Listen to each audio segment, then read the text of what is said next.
welcome to Pitch Brand Talk. I'm Simran Sabharwal.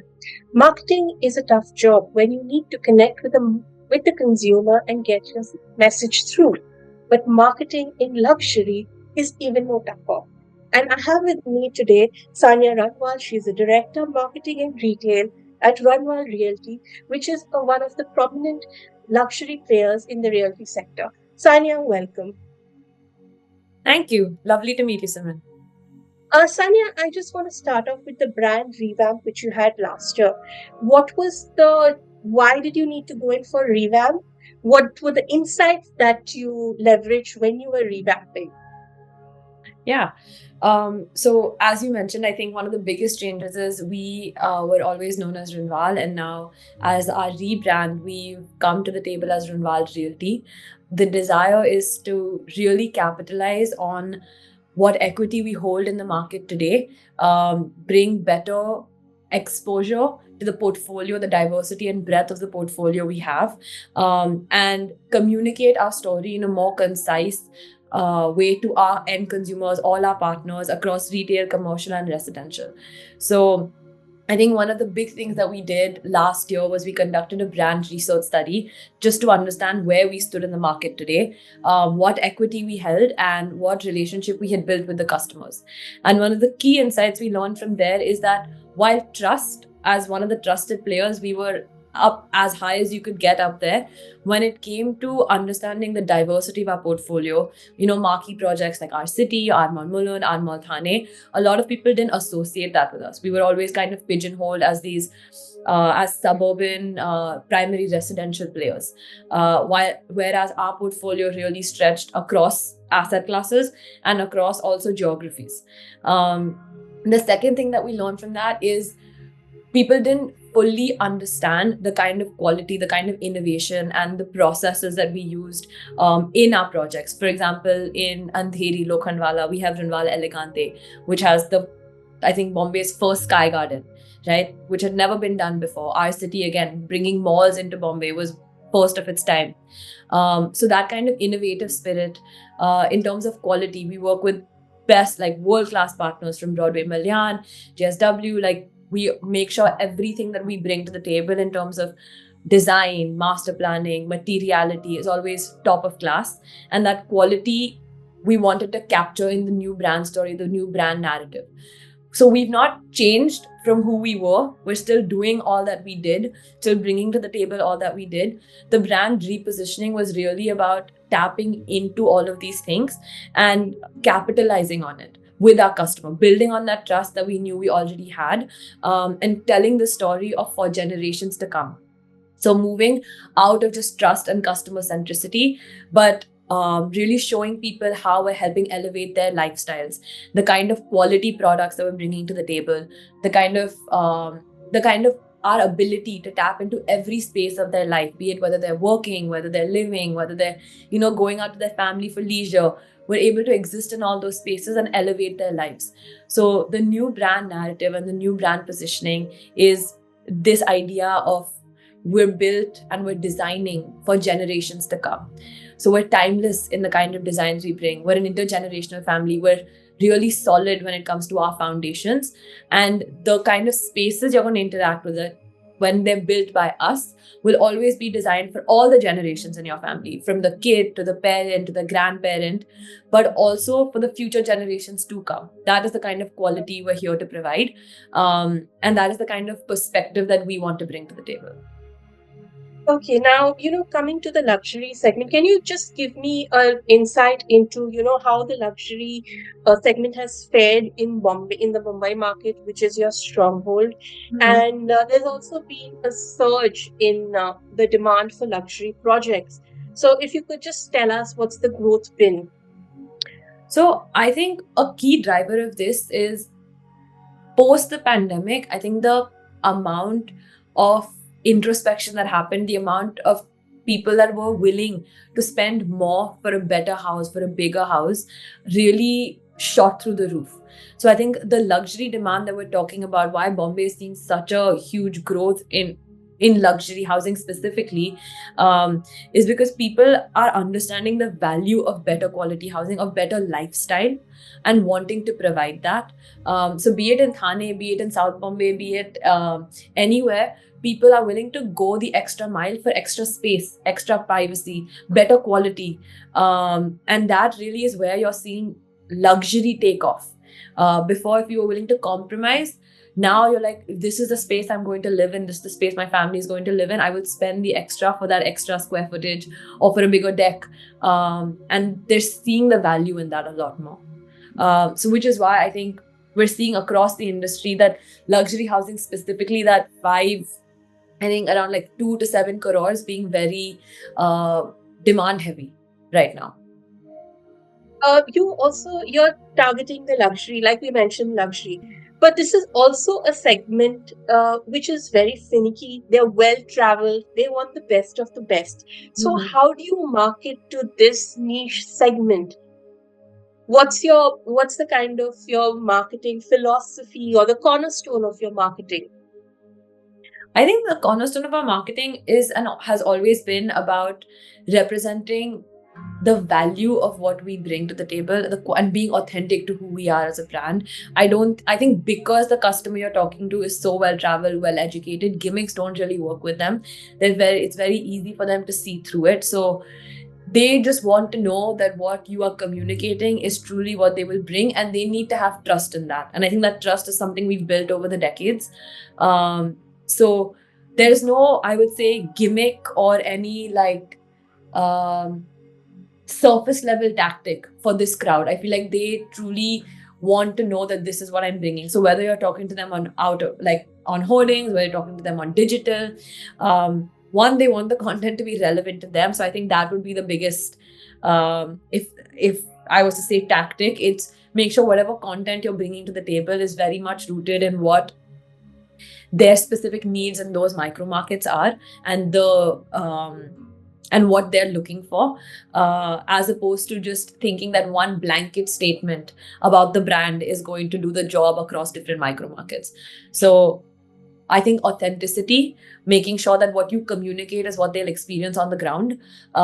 Because if they have, because this is a one-time try, because they're so well educated and traveled, if they feel like they're being lied to, I think it's an instant put off. And then the third is just making sure that you've customized and personalized whatever communication you're doing for the market you're in. Like you mentioned, customized. So it's a very targeted market that you're approaching, a targeted consumer, and also personalized. So, what are the channels you use, and which probably gives you the best ROI or the best conversion? So in terms of channels, we have mixed media. I think we are present across, your typical hoardings, we do print. We started spending a lot more on digital influencer marketing than we used to. So I think with print and hoarding, again, it's a little harder to attribute direct ROI as opposed to digital, which you can track Correct. to minutest level.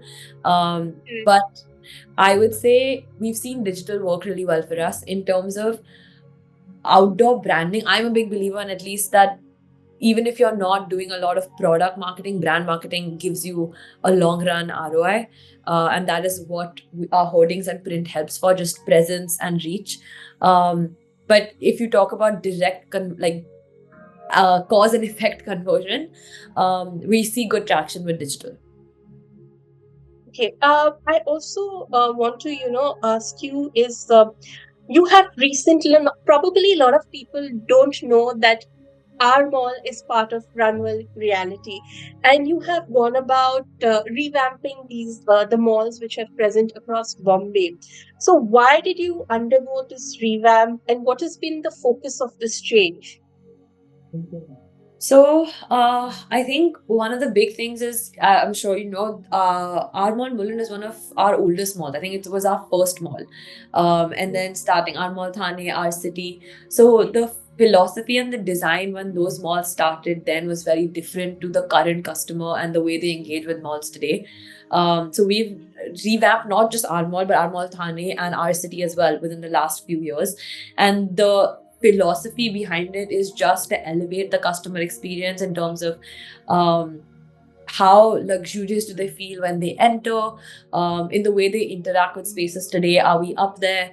And just making sure that we stay relevant as our customer expects us to be. So, can you give an example of how you look to elevate this custom consumer experience when they are in the mall? So I think one of the big things that we started doing is focusing a lot on events and experiential marketing for retail specifically. Uh, if you're ever in Bombay, I will welcome you to any of our events at the mall. But from ghazal nights to stand-up comedy to rapping shows, we plan a very diverse range of events and experiences for our customers to come and have flea markets, food markets, making sure that the community and the customers coming always have a novel experience, and they engage with different parts of the mall differently. So even with retailers, partnering with them for, we just had a wedding fest, where I'm sure if you come to our city, we have a huge gold and jewelry section. And the wedding fest was really to have customers engage with that shopping differently. How can they experience wedding buying in a different way as opposed to just coming, seeing something and leaving?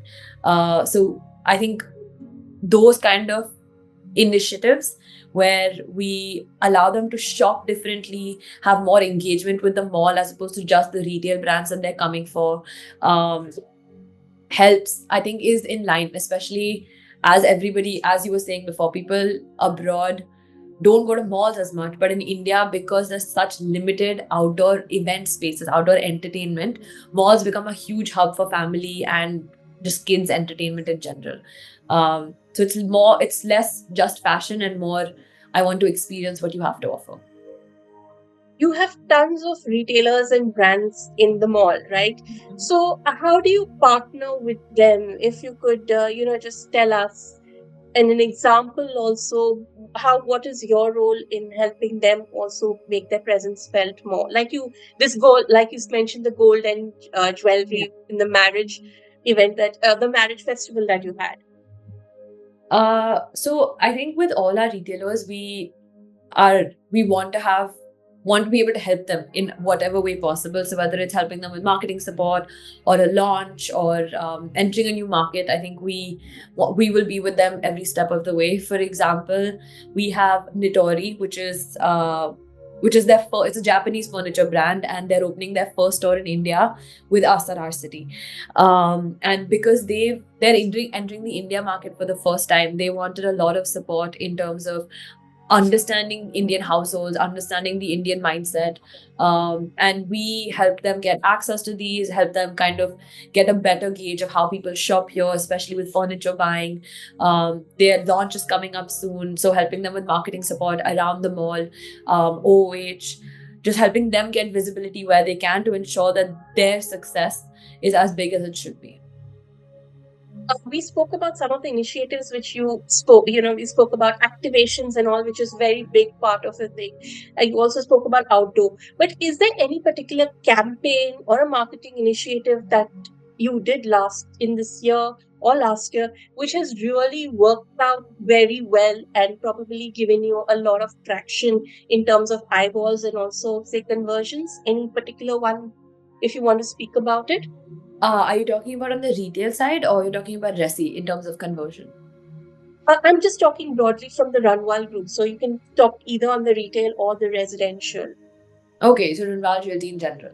Yeah. I think a campaign that I really liked was we did a trip to Barcelona campaign, Okay. where essentially we asked, for a Thane, we have 3 projects running in Thane, and we asked people, all our customers that were coming to book flats in Thane, that if they booked, it was kind of like a lottery.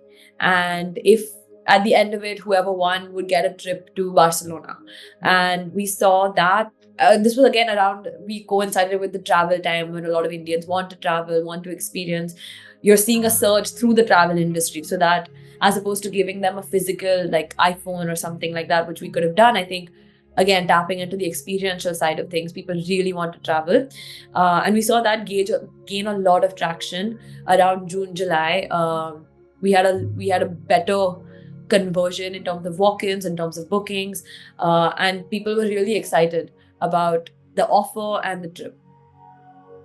Okay. Now, in marketing over the past 4 to 5 years, the term MarTech and artificial intelligence has become, I think, more than a buzzword. So, what is the importance of the role of AI and MarTech for Runwell, and how do you use it?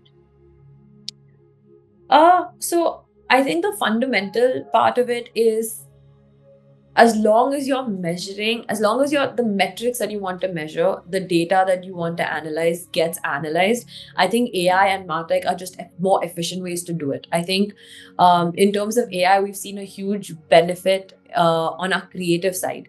So I'm sure you've seen all the AI images and the AI content that is floating around these days. But I think learning how to use it well and learning how to adapt it to our users has sped up our creative process a lot. So we don't have to wait as long in terms of turnaround. We are more independent in terms of the kind of creatives we want to make, more imaginative too. In terms of MarTech, we're definitely evaluating a lot. We use a lot of technology, but I think any massive change, the way AI has really changed the creative space and obviously your analysis space.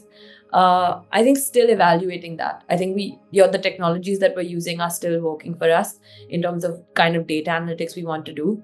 But AI for sure. I think AI has really sped up the imaginative and creative process. How has the year been overall for Runwell Group? How has the growth been? If you could just tell us about it. In terms of sales Overall, overall, how has the growth been for the company overall? we've seen good traction this year. I would say we've done. I would refrain from giving specific numbers, but I think from a retail front, what I can also say is we just bought out GIC with 4 times their And return. So I think that's a good indication that we're doing well and we're able to give our partners better returns than they expected. And yeah, I think God has been good, and we're lucky to see the growth that we've been able to see. as we just spoke about, Runwell's presence across residential, commercial, mixed development, retail. Is there any particular focus for the group going ahead, like more of residential, or will you be focused more on mixed development or retail? I think we are looking a lot at mixed use developments. I think redevelopment has been a huge focus for us. We're pushing a lot in that space and doing a lot of work within redevelopment. In terms of retail, we are looking at high street retail a lot, even looking at potentially more malls in the future.